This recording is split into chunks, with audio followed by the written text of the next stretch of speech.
जन्मदिनमिदम् I प्रिया सखे जन्मदिनमिदम् I प्रिया सखे शन्तनोतु ते सर्वदा मुदम् शन्तनोतु ते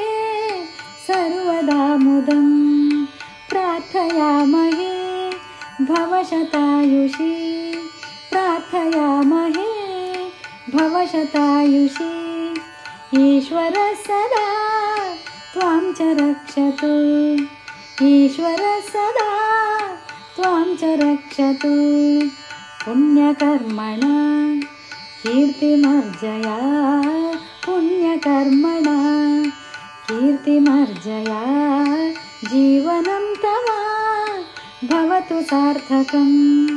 जीवनं तव भवतु सार्थकं भवतु सार्थकम्।